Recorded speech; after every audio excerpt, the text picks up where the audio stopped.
The purpose of this show is to guide you to realign with habits that get you to live the life you've always dreamed of. This is the Habit-Based Lifestyle Podcast with Jesse Ewing. This is the Habit-Based Lifestyle, where you can access your full potential right now. Finally break free from destructive habits. That dream life, if you want it, you can have it. This is where you transform your health, mind, business, and relationships. Or do nothing and keep your life the way it is. But if you're ready for change, you're in the right place. This is where you're gonna learn how to live a habit-based lifestyle. You are tuning in to the Habit-Based Lifestyle Podcast with your host, Jesse Ewing. This is the Habit-Based Lifestyle. Let's go. What's up, guys? Jesse, Habit-Based Lifestyle. I wanted to jump on here real quick and talk specifically about something that's kind of been on my mind. And I noticed that 6 years ago, almost to the day, I stopped one of the most difficult addictions I've had. I stopped a habit of 26 years of chewing. I wanted to go through kind of some of the things that I learned. So whether, you may be someone who potentially could be addicted, you could be someone who maybe has battled with them before. The biggest thing I want you to walk through is the lessons that I've learned from this. So if you guys are listening to this or watching this, if you're watching live, hashtag live. If you're watching the replay, hashtag replay. If you are listening to the podcast after we've obviously recorded it live, hopefully this will resonate with you. So as hard as this addiction was to admit, at the time, it was super embarrassing because here I was, this, health professional preaching people to be healthy, and yet I wasn't following my own advice. And so, the hardest part about all of this was really to be out of integrity with myself. And, being a gym owner, being in the fitness industry for literally 21 years, it was kind of a hard pill to swallow at the time. Leading up to this point, this actually was 6 years ago, but leading up to the point, I tried quitting with patches. I tried the gum. I tried pills. Literally, I tried, taking off my patch, putting a chew on, putting a chew in, taking my chew out and putting my patch back on. Literally, I tried everything, and nothing really seemed to work until I figured out, this one thing. And it came down to, making a conscious choice, not one time a day, but literally hundreds of times a day. I mean, you could imagine that literally I was chewing a can a day, and then to go from that to basically cold turkey stopping. Now, what I will tell you is, I say that it took me 3 weeks to quit, but literally the day that I made that decision, I haven't had one in the last, actually had one at Christmas. And it didn't taste the same. It didn't really give me the same cravings or same feelings. But that was the first one I'd had in, I think, almost 6 years. But I did stop cold turkey, and I began to realize one thing. So the first thing I did is I asked myself a question, and how long could I go without a chew? And then, one thing that I would notice is when I would get triggered and crave one, I came up with kind of this idea of like, if I just had a chew, if I just did push-ups instead of a chew, how long could I actually go without it? And one of the things that I began to realize was that, I could get the same feeling or same craving would go away after about 15 to 20 push-ups versus, anything else. And so for the first week, I think I did about 400 push-ups a day. And I started to kind of realize that, man, I'm doing a lot of push-ups, number one. Number two, I began to kind of check in with my feelings and really realize that every time I craved a chew, it was because of stress, a specific stress. So what So I started to look at, okay, what was really going on? And I was getting stress from work, stress from employees, stress from family, other outside circumstances that craving and that stress to take a chew at that time would take that all away instead of dealing with reality. And so if you really want to break it down into simple terms, what was happening is I was actually lying. And I was lying to myself mostly because no one else really knew what was going on. But the root cause of chewing wasn't, chewing, which is a lot of times what people will say. And so the root cause, people will say I'm addicted to alcohol, but the root cause of alcohol is not alcohol. It's lying. So the root cause of my addiction was actually lying. And so once I started to realize that, every time I wanted to chew, I was really lying, and it made my habit no longer really attractive in that sense. And so I knew as soon as that kind of happened, I was like, wow, that's kind of weird. So every time I craved a chew, I was really lying about something. And so the next week, my push-ups went down to 200 to 300 push-ups, then 100 to 200.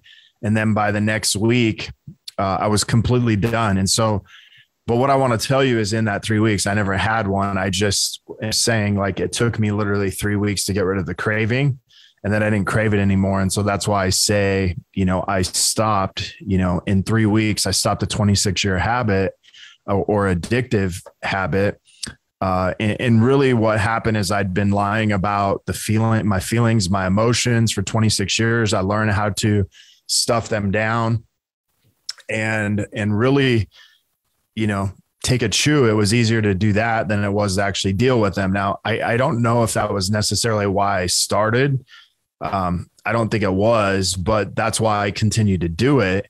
That's really what I came to. Now, what was even crazier was, I would talk to people and be like, hey man, here's what I'm finding out. I'm like, every time I would have a chew, I'm lying. And at the time I didn't realize until, one of those things is like, most people are like, dude, I don't think that's lying. But I was like, it's such a small lie and subtle lie that you don't even know you're lying.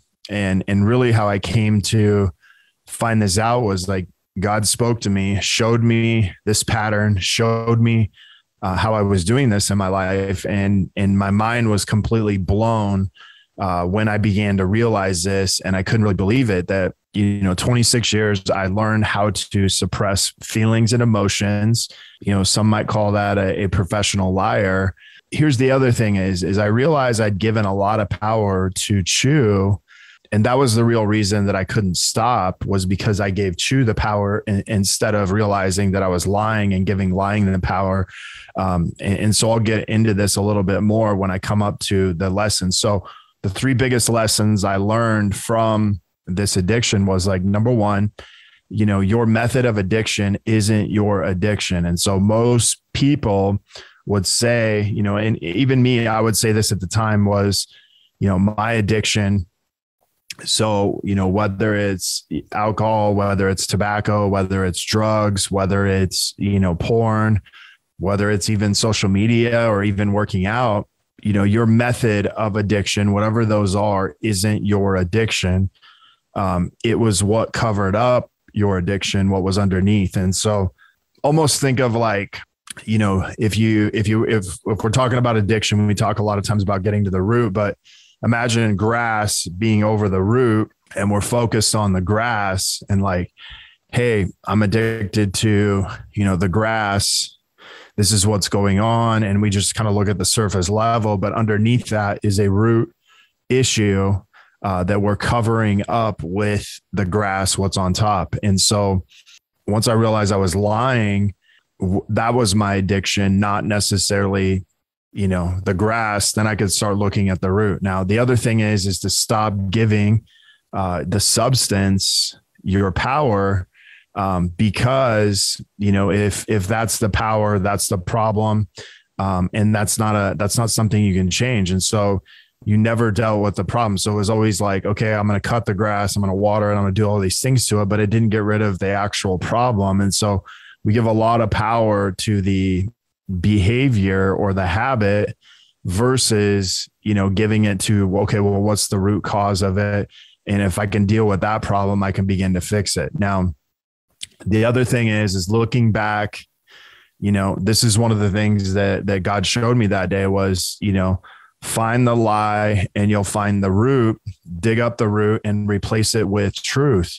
So, one of the things that I realized is like, okay, well, what or who does God say I am? And that day he showed me a truth in the Bible that's, hey, I am who I say I am. And so God, I am who God says I am. I'm not my addictions. I'm not my lies. And so that was a truth that he showed me. And I even ended up getting it as a tattoo of pi as a reminder. And then also, I had it just put on some hats recently so that I could remind myself of that all the time. When I look down at my hand, I can be like, okay, I am who I say I am, or I am who God says I am. Now, here's, what I've come to find out with habits, good or bad, is everyone is preaching, habits from the pulpit, but they have very little life experience when it comes to quitting addictions, when it comes to shifting habits. They'll usually tell you what to do, why to do it, but they're not going to tell you how and really break it down and make it simple. I can't tell you how many people preach, self-help, 21 days to change a habit. Modern science says it's an average of 66. Here's what I know. I don't believe either one, because I believe it takes every single day to make that decision hundreds of times, especially in the beginning. And the other thing is you have to really understand the pattern and behaviors that you're presenting. Otherwise, if you don't get to the root of those, you're not going to change anything. It'll be a temporary change. And the biggest thing is you can't replace a bad habit unless you have a new habit equal to the same amount of dopamine. And what does that mean? That means that exercise is one of the only habits that's healthy that I know that gives you the exact same dopamine spike as many forms of these other addictions like alcohol, chew, porn, drugs, sugar, all these things. So understanding that a lot of times how I replace it with something that gives an equal amount of dopamine spike and it gets me the results I want is one of the things that really helped me the most. And so for me, it was doing push-ups, which gave me the same dopamine spike as taking a chew. And so what it was like, I could do 20 push-ups or I could take a chew. They would both give me the same, reward at the end of it, except one was obviously healthy, one wasn't. And so I've heard a lot of people say, chewing tobacco is one of the toughest addictions that you can quit. It's harder to quit or as hard to quit as heroin. I've never used it, but what I will say is the hardest addiction to quit doing is lying, especially when you don't even know you're doing it. And so that's really what birthed habit-based lifestyle. It's not something that I just preach. It's really a way of life, not because I have it all figured out, but because I'm willing to do the work on myself to actually figure it out for myself so that I can begin to help others with the same thing. So, hey, if you guys are struggling with an addiction or, struggling with some of your habits, feel free, send me a DM, send me a message, jesse@habitbasedlifestyle.com. There's no judgment whatsoever. I've worked with lots of people from things like GERD, eating addictions, alcohol, porn, all these things. And we've been able to get to the root cause of what's going on. And if I can't help you, I'll make sure I find someone who can. But the point is you don't have to continue living like this. So if you listen to the podcast, you listen to the replay, you're listening live, hey, feel free to reach out to me, DM me. Let me see what I can do to help you. But thank you guys so much for listening. I wanted to do this because I thought it was an important message, but it's a reminder for myself that lying can be an addictive behavior as much as any other drug, and the consequences of it can be much greater. So hope you guys enjoyed this, and we'll talk soon. The purpose of this show is to guide you to realign with habits that get you to live the life you've always dreamed of. This is the Habit-Based Lifestyle Podcast with Jesse